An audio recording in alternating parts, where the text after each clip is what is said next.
Bonjour à tous. Donc aujourd'hui, c'est mon dernier jour pour le challenge Ziké. J'avais choisi 60 jours car, euh, entre guillemets, c'était parlant pour moi. Le, le challenge, entre guillemets, a été extrêmement bénéfique et a été extrêmement instructif.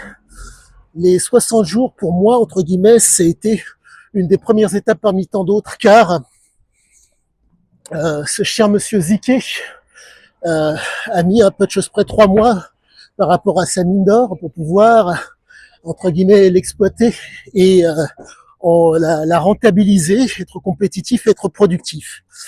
Le bouquin de Cisia a été écrit en 40 jours. Mon objectif était vaille que vaille de m'approcher, comment dire, d'essayer d'avoir un début, si je puis dire, d'initiation ou d'instruction par rapport à ce que faisait Ziké. Je ne suis pas Ziké, je ne serai jamais Ziké, et j'avais besoin de ces éléments pour, entre guillemets, être un tant soit peu, si je puis dire, dans le, comment vous dire, dans le mindset de l'homme. Et là, je suis extrêmement content car les éléments que j'ai réussi à voir me font comprendre que le comportement Ziké, la conduite ont été fonction de, pardonnez-moi, des traumas qu'il a vécu. Il s'avère que cet homme, de par sa mère et de par son père, s'est retrouvé donc avec des éléments qui, comment vous dire, qui l'ont, si je puis dire, traumatisé. Mais à la différence d'autres, les gènes Lab de ce monsieur ont fait la différence. Les gènes gréco-syriennes et Lab ont fait la différence. Donc on se retrouve face à un homme qui a été en mesure de pouvoir, si je puis dire, affronter le réel avec des éléments d'ordre psychologique et d'ordre physiologique. La physiologie déjà d'une, très importante pour ne pas passer à côté. Le fait d'être un lab, en tout cas, fait qu'on se retrouve face à un homme qui a été en mesure, par rapport à tant d'autres, d'utiliser, pardonnez-moi, comment vous s'appelez? Vous savez que les labs ont, au niveau noradrénergique, ont un niveau d'adrénaline qui est très très bas. Ce qui fait que pour pouvoir prendre du plaisir dans une situation, il faut un taux de noradrénaline qui soit très élevé. Pour faire simple, s'il y a de l'intensité, ils prennent plaisir. Mais c'est une intensité, si je puis dire, qui est significative pour eux. Pour faire simple, je vous donne 5 euros, c'est pas significatif. Ou un bouquet de fleurs, c'est pas significatif. Je vous donne 100 euros, c'est significatif de quelque chose pour vous. Eh bien, force est de constater que pour eux, c'est exactement la même chose. Mais, dans le cas de ces hommes, si je puis dire, il faut bien sûr 3 éléments qui sont communs à nombre d'hommes, qui sont donc les prédispositions, la sensibilité et la vulnérabilité. Mais ce triptyque ne se présente que si vous êtes, si je puis dire, stimulé, pour que ça soit d'autant plus simple. La stimulation n'est pas fonction pardonnez-moi, la stimulation, elle est fonction d'un environnement et d'un comportement. Et dans le cas de cet homme, il y a eu cet alignement au niveau donc du comportement et au niveau de l'environnement. Père gréco-syrien, père albanais, ayant des origines Lab, qui l'a donc stimulé en lui expliquant que, pardonnez-moi pour l'expression, je vous l'avais déjà répété à de nombreuses reprises, on ne devient un homme que lorsqu'on a enculé un curé et un flic. Déjà d'une. Quant à la mère, elle l'a stimulé avec ses gènes, pardonnez-moi, gréco-syriennes. Cette femme est une voyageuse. Elle est allée de par le monde et ce qui fait que les gènes se sont, si je puis dire, exprimés. Il y a 3 éléments qui sont nécessaires pour pouvoir faire en sorte que la situation vienne, si je puis dire, amener quelque chose. Vous avez donc le fait d'exprimer, le fait d'exercer et la fameuse expression. Et dans le cas donc de Cisia, il y a eu, si je puis dire, un alignement qui soit psychologique, physiologique et comportemental. Dans l'environnement, déjà d'une qui a permis l'émergence si je puis dire, certaines conditions psychologiques et dans le comportement parental. La mère a porté Cisia au Maroc en 49. Donc nous étions en période précoloniale, ce qui a été entre guillemets le précurseur à l'anxiété, si je puis dire, au goût de l'anxiété. Le père fumait le cannabis. Résultat, anxiété subie en tant que fœtus. Anxiété subie en tant qu'enfant de façon passive avec le cannabis que fumait le père. Mais, j'en reviens à ce que je vous disais, la fameuse sensibilité, les fameuses prédispositions et la fameuse vulnérabilité. On est face à un homme, je reprends, à qui il faut énormément d'intensité pour prendre du plaisir, de par les gènes lab. Et donc, cet alignement s'est présenté.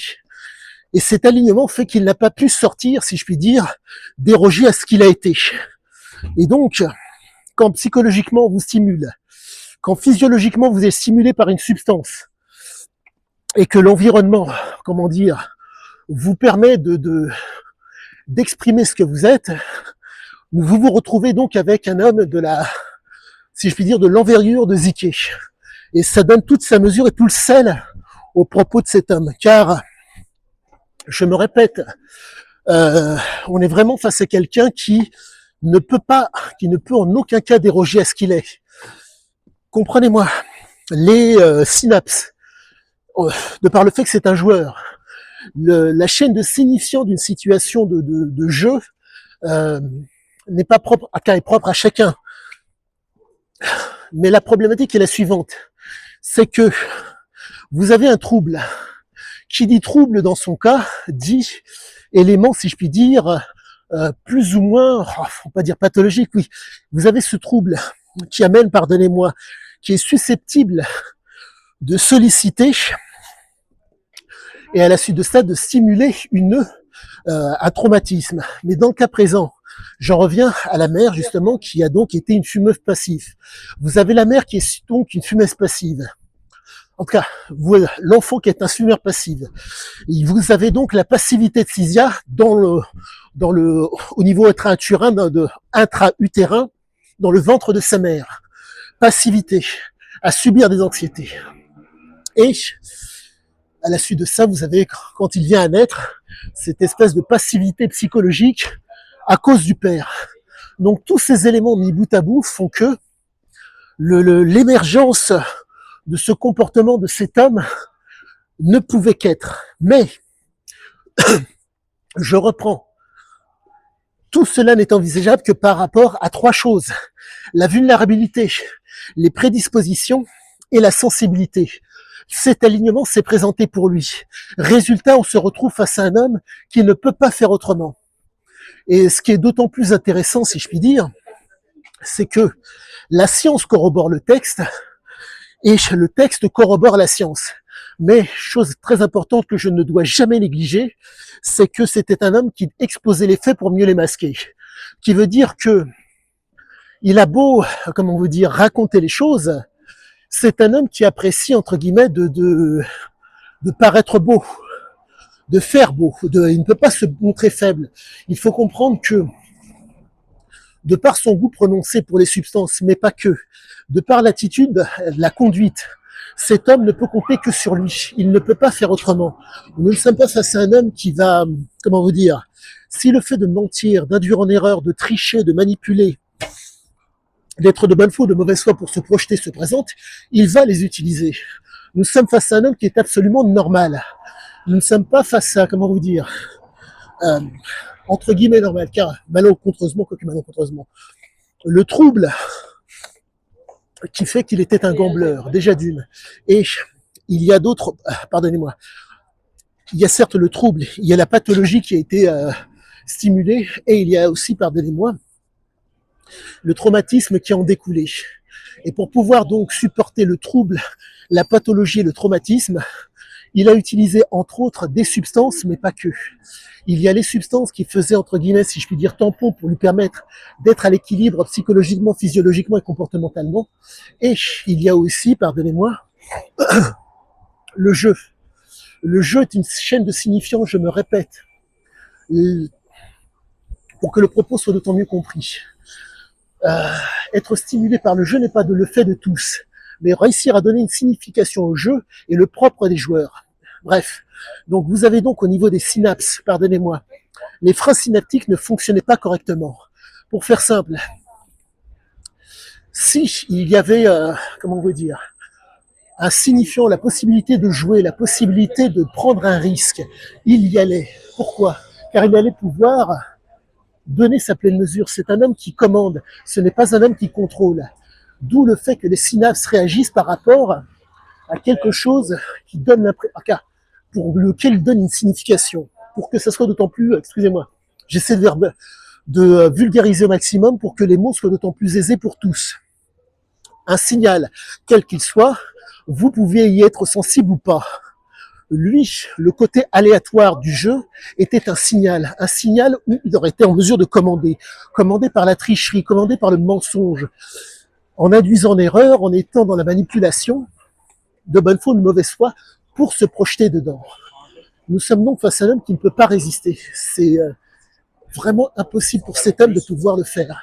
Et quoi qu'il c'était, il ne pouvait donner sa mesure, il ne pouvait qu'être que dans ce type de situation. Et donc, ça explique nombre de ses aventures et nombre de situations dans lesquelles il s'est retrouvé.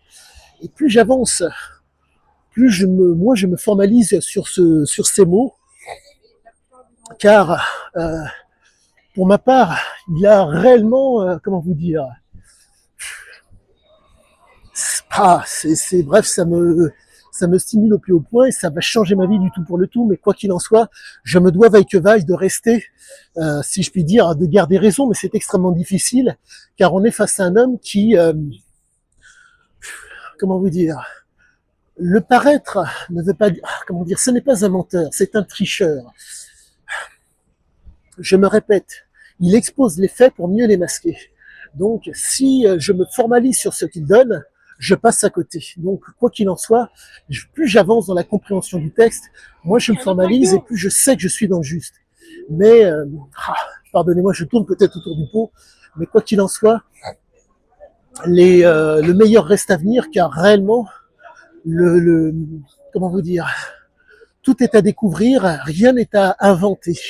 Il n'a en aucun cas menti. Je me répète, c'est un tricheur et non un menteur. La différence a l'air d'être tenue, mais elle fait réellement la différence. Pardonnez-moi d'être, comment dire, d'être peut-être cavalier et de chercher à vulgariser au maximum. Le tricheur, comment vous dire, le menteur va inventer les choses. Le tricheur va, comment vous dire, mettre les choses de façon à ce qu'elles soient à son avantage. Pour moi, certes, il a menti à certains moments, mais il était plus dans le plaisir du fait de paraître, de donner le change pour une réalisation que dans le mensonge pur et dur pour, comment vous dire, pour vous induire en erreur. C'est quelque chose qui est très très tenu, c'est, comment vous dire, le détail, c'est vraiment extrêmement tenu. Et quoi qu'il en soit, je suis extrêmement content parce que vraiment le texte se tient. Nous sommes vraiment face à quelqu'un qui, il s'est montré tel qu'il était. Et encore, la problématique est la suivante. Quand on a un taux de noradrénaline qui est, en tout cas un besoin de noradrénaline qui est aussi élevé, comment vous dire, le besoin d'avoir un alter ego est vraiment une nécessité. Vous n'êtes pas face à des hommes qui peuvent faire autrement. Il y a un besoin d'intensité qui permet la vigilance, qui permet l'énergie. Ils ne peuvent pas faire autrement. S'il n'y a pas un taux de noradrénaline conséquent, ils ne peuvent pas interagir avec les autres sur quelque chose. Ils ne peuvent pas. Ce n'est pas possible d'interagir avec les gens de façon correcte. Donc voilà. Sur ce, très bonne fin de journée. Je vous dis à bientôt.